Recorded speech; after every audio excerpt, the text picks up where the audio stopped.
Okay, let's get one thing straight. As a retired crazy bitch, I have never seen a woman go crazy. I have only seen a woman be driven crazy.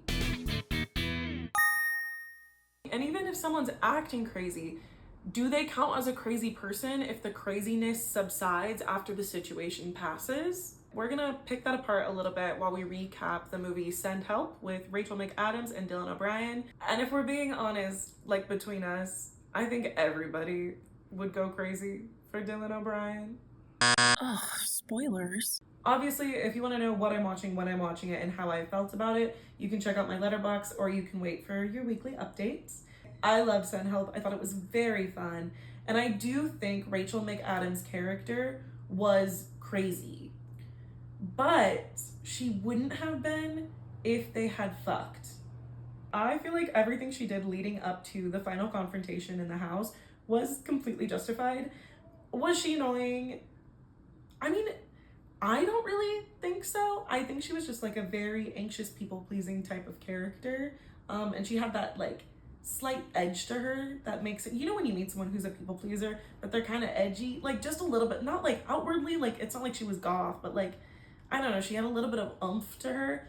And it makes people uncomfortable when women are like that. But leading up to the confrontation in the house, I wouldn't have said that she's a crazy character. Even with the whole like subplot line of her killing her husband, she didn't kill her husband. She let her husband, who was abusing her, kill himself. I mean, yeah. I don't think that made her crazy. I really don't think that made her crazy. The only thing that made Linda crazy was in the house when they did the whole like, I love you, we're gonna stay here together. That just didn't work for me. If they had fucked on the island, which honestly, the way that the movie was written, if you didn't know, when movies are written and shot, they're usually a lot longer than the theatrical release that we see is.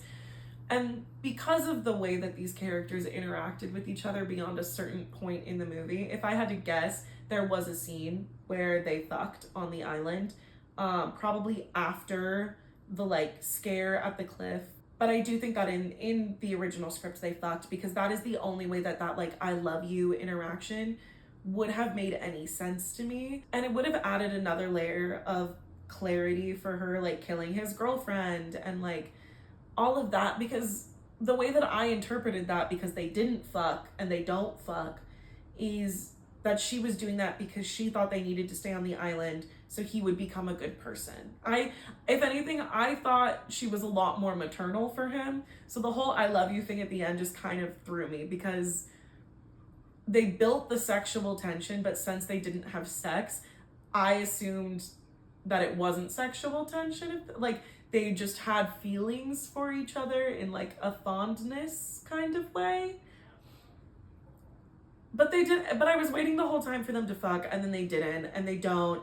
And I think it would have just put a nice little bow on the movie, and it would have made that little I love you sequence at the end make so much more sense to me. But before that, I don't think she was crazy. I don't even think the nutsack thing was crazy. He tried to kill her, and it's not like she actually cut his balls off, you know? It was just a threat. I don't think Linda was crazy until they made her crazy at the end, and I was kind of disappointed about that. A crazy movie that I wasn't disappointed about, Bugonia. The entire movie, I just kept saying over and over again, like, how funny would it be if she actually was a fucking alien? And he was right. And when I tell you, I nearly like jumped for joy, clapped my hands, and squealed like a little girl when it turned out she was an alien. I thought that was the most wonderful filmmaking I've seen in so long. I wanted her to be an alien so bad because it would have just added another fucking layer to the story that he wasn't crazy. He wasn't crazy. And like, yes, he was a serial killer, but if you remember, she straight up asks him how many of the people he killed were aliens. And he says like, what, 3, 5? So he wasn't crazy, and he was right about everything. He was right about the shape of the ship, he was right about the calculator, like everything lined up, and that made the movie so amazing to me. But that does beg the question of, was he crazy? because he was a like fanatic, I guess you could say. He was killing people, he was hurting people, and some of them were innocent. I think most of them were innocent people, but at the end of the day he was right. So was he crazy, or was he just reacting to a crazy situation? Riddle me that. I feel like if you act insane in an insane situation, you are not insane. I don't know. I feel like I've had so many encounters and experiences with partners or friends who will do something or say something upsetting, and I will react in a way that signifies I am upset. What they have done was upsetting or offensive, and I am upset or offended. And they all say the same thing. They say, I didn't expect you to get so emotional. You know, I didn't expect you to react like that. And I've always just sat there like, what the fuck do you mean?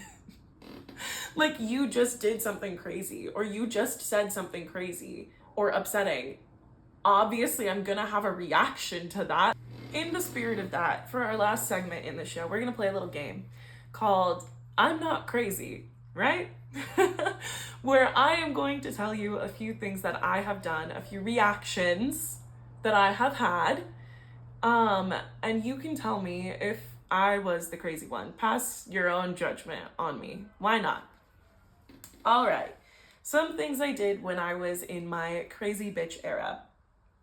I recorded a secret voice memo of my entire breakup conversation with my ex because they were notorious for lying and gaslighting and embellishing things, and we had a ton of mutual friends, and those friends went beyond just personal connections. Those were also the majority of my work connections, and I was really worried about an injury to my reputation affecting my work. So I recorded the entire conversation. This was years ago, so I obviously don't still have it, but I would play that clip anytime someone would come to me and say, hey, your ex is saying X, Y, and Z, or saying that you did X, Y, and Z, or you said X, Y, and Z. And I would just play the part of the recording that corresponded to setting the record straight. Number 2, an old roommate of mine, not my current roommate, love her, would use all of our communal dishes and refuse to wash them. And they would sit in the sink covered it. She wouldn't even scrape them. She would leave the food like molding and rotting and just like leave it in the sink for weeks and weeks and weeks. So what I ended up doing, because I owned everything in our kitchen, I owned even like the stuff that was communal, it was my stuff that I had just agreed to share. And I removed all of it, all of the cups, all of the bowls, all of the plates, all of the silverware, all of the pots, the pans, the cooking utensils. I removed them and I hid them, as well as our trash can. I removed the trash can from the kitchen because it was also mine and she refused to ever take it out. Okay, the last one.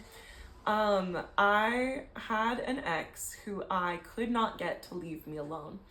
They were just constantly harassing me, texting my friends. So what my friends and I did is we made an Instagram account for a fake boyfriend, and I would post this boyfriend and I would tag this boyfriend, and my friend actually ran the account and she would comment on my posts. We ran this whole gag for probably like 5 or 6 months until like my ex finally started leaving me alone because they thought I had a new man. Anyways, thank you guys so much for not judging me too harshly, and I'll see you next week when we're talking about Hollywood and vampires.